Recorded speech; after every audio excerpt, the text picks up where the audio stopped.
Habrán visto y habrán escuchado a Cristina en las últimas horas dar una conferencia a una cadena nacional desde el RENAR con el gran plan de desarme que tienen los argentinos, que está presto a llegar a los 300.000 armas desactivadas y desarmadas. Estamos con Matías Mollé. ¿Cómo le va? ¿Mollé se dice el apellido? Mollé. Mollé. Mollé, ahí está. Director en el RENAR. Nacional del RENAR. A ver, hasta hace un tiempo había cierta parte de la población que confiaba en la circunstancia de tener armas. Algunos propiciaban o asusaban, alentaban el uso de armas en forma privada, tal vez empujados por el fantasma de la inseguridad. Pero bueno, ahora la política está tratando de revertir esa tendencia que se había dado a finales de los 90.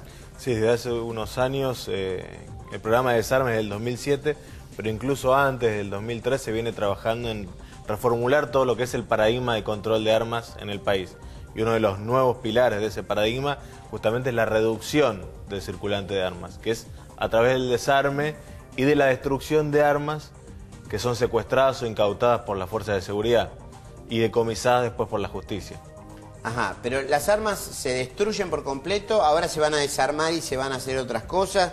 ¿Qué va a pasar? Tenés dos tipos de armas, por decirlo de algún modo. Las que son entregadas en el plan de desarme, cuando la persona la entrega de manera anónima y voluntaria, nosotros ya ahí la inutilizamos frente a la persona, para que vea que hay una imposibilidad de que vuelva a entrar. ¿La tritura? ¿Qué se hace? Con una prensa hidráulica que nosotros llevamos a todos los puestos de desarme, se le achata el cañón, con lo cual ya de alguna manera queda inutilizada. Pero después se llevan a triturar y a fundir. El resultado de esa fundición es la que se otorga a una entidad de bien público. Ajá. ¿Y cómo ven la tendencia de la gente? ¿La gente se está acercando a entregar sus armas? ¿Todavía cuántas armas hay? ¿Cuántas armas están con los papeles al día? Recordemos el lamentable caso Nisman, donde se sabía que el mismo Nisman tenía una Versa similar a la que le dio muerte, pero la tenía con los papeles vencidos, digamos. ¿Cuántos papeles vencidos hay en el RENAR? Y mira, en realidad tiene que ver un poco con la historia de nuestro país. En Argentina se fabricó mucha cantidad de armas de fuego. Nosotros ya hemos contabilizado más de 50 fábricas de armas, más de 180 marcas de armas nacionales, porque había otro esquema, se podía producir y adquirir legalmente mucho más fácil de lo que es ahora. Pero antes quienes registraban eran las policías locales.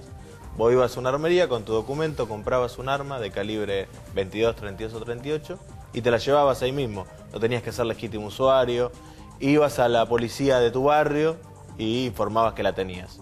Ese esquema cambia a mediados de los 90 y era muy simple. Era muy simple. Entonces, como era muy simple... ¿Era parecido a lo que pasa en Estados Unidos o no? Era muy parecido a lo que pasa en Estados Unidos. Como era muy simple, entonces se fabricaba mucho para el mercado interior, para el mercado argentino, digamos.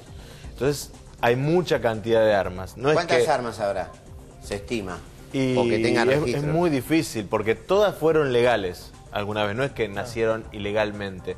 Todas nacieron legalmente. Lo que pasa es que como quien registraban eran las provincias, después toda esa información no se terminó de centralizar, porque los registros no los tenían informatizados, eran en papel y demás.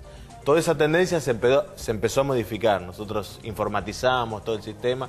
Hoy hay más de 1,5 millones de armas que están registradas para 900.000 usuarios, pero todavía van quedando... O sea que hay hay un ejército privado de 1 millón de personas con un arma, con la capacidad de ejecutar a otra persona. Sí, sí. Hay muchos obviamente que las tienen porque practican tiro, o hay muchos que son cazadores, pero nosotros siempre decimos que más allá de ser el Registro Nacional de Armas y que las armas en nuestro país no estén prohibidas, nosotros siempre decimos que tener un arma es tener un problema, sobre todo si tenés en cuenta las estadísticas. La mayoría de las muertes por arma de fuego no se dan en ocasión de robo. ¿Son por error? No, se dan entre personas que se conocen previamente. Violencia entre vecinos, violencia intrafamiliar, violencia de género. Y accidentes. Y accidentes, por supuesto, sí, muchos. ¿Vicky? No, lo que yo le quería preguntar es acerca de las armas nuevas. Porque usted habla de las que circulan en el mercado interno desde hace muchos años. ¿Y qué hay de las armas nuevas? ¿Qué hay sobre las armas nuevas que están en poder, por ejemplo, de las personas que no las registraron, de los delincuentes, por ejemplo? ¿De dónde salen esas? Mira, la mayoría de las armas que secuestran las fuerzas de seguridad, es decir, que secuestran a un delincuente, por decirlo de alguna manera, la mayoría tampoco son armas nuevas. Sí. Son parte de ese gran parque que quedó dando vueltas. Si fueron fabricadas posterior al año 93, son armas que han entrado de alguna manera por contrabando por alguna parte de la frontera. Sí. Pero el 80% de las armas que nosotros hemos destruido y que las fuerzas de seguridad... Son de fabricación nacional. Son de fabricación nacional, fabricadas anteriores al año 93. Y quería preguntarle, usted recién nombraba los clubes de tiro. ¿Hay más o menos gente que va a practicar a estos polígonos? O sea, con estas denuncias de inseguridad que hay, ¿ha aumentado la gente, ha disminuido, se mantiene igual que en las últimas décadas? No, comparado con las últimas décadas es mucho menor. Vos te hablaba de alrededor de 50 fábricas, hoy solo hay 2 fábricas en Argentina, el 80% de lo que producen lo exportan. Muchos de esos tiros cerraron porque justamente no hay gente que vaya como era en otras épocas. Cambió mucho el mercado en Argentina, si lo comparas con cualquier otro país de la región, se modificó mucho. Y eso también tiene que ver con políticas más restrictivas por parte del Estado. En el 2003 había en Argentina más de 9.800 civiles autorizados a portar un arma. Sí. En Argentina no es lo mismo tener que portar. Sí. La tenés en tu casa, la usás en un lugar habilitado para usarla. Portar es salir a la calle. Portar es que vos la podés tener lista para usar en un café, en una escuela. Y te digo, en el 2003 había 9.800 civiles por año autorizados por el Estado a portar armas. Nosotros el año pasado solo autorizamos a 488 personas en todo el país. Es mucho más restrictivo. ¿Y qué son esos? ¿Qué son? ¿Policías de civiles? ¿Son agentes judiciales? ¿Son agentes judiciales, fiscales, jueces? Acá el señor Matías, vos hablabas recién de un ejemplo a no seguir, que es Estados Unidos, que todo el mundo sabe es desastroso en ese sentido.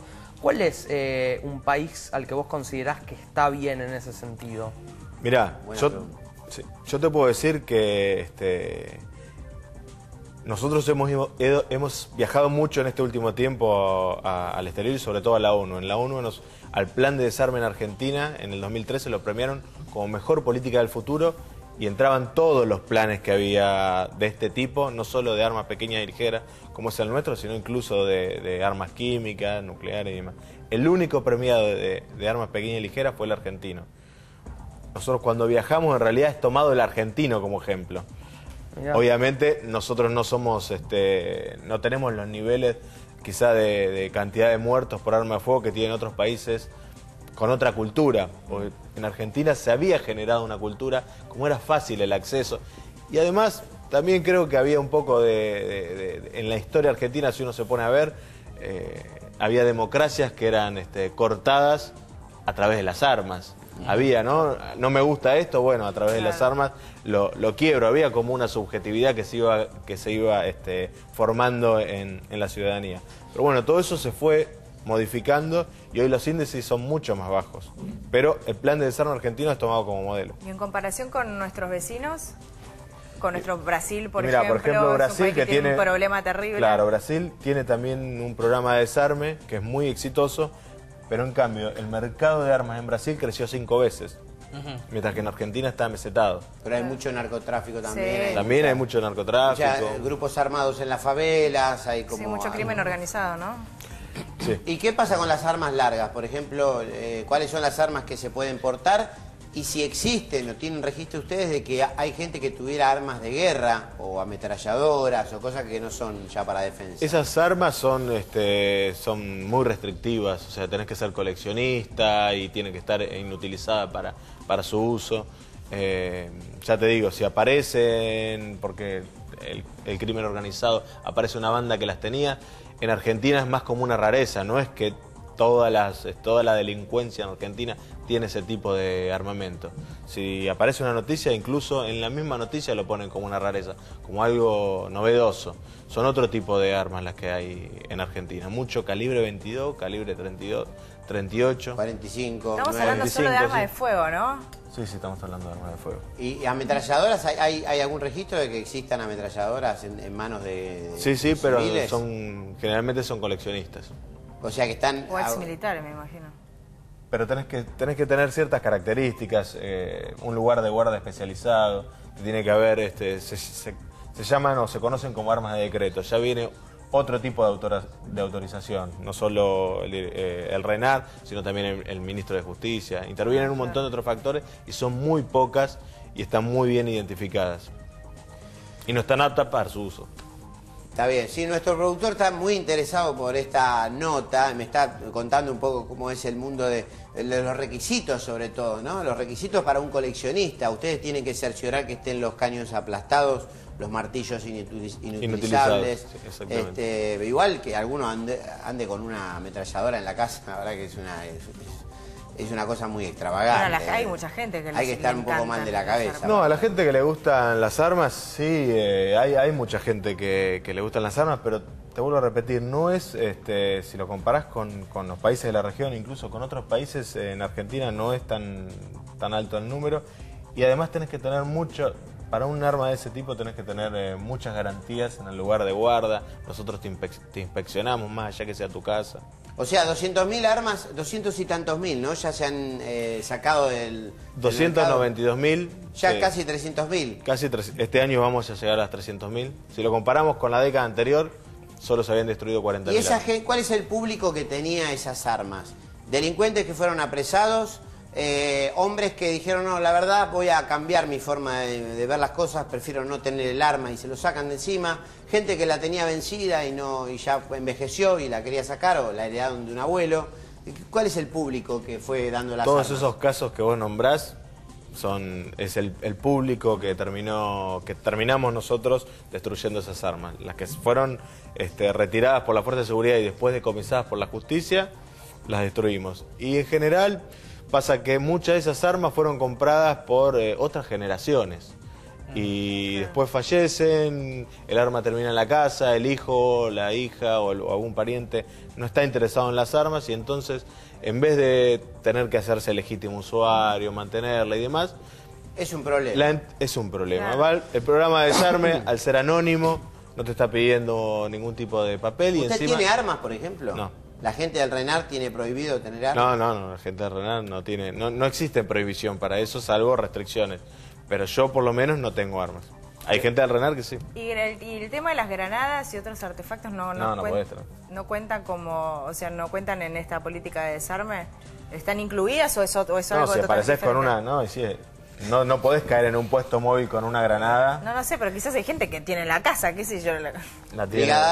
Pero, escuchame, No como corresponde tienen que una la escopeta, tienen una granada, no sé. Sí, mirá lo que me encontré acá revisando el placar del Para abuelo. vos tiene que haber sido por contrabando. Vos ir a comprar a un negocio una granada, no, es imposible. Pero se te puede acercar una persona a decir yo quiero entregar mi granada, por ejemplo.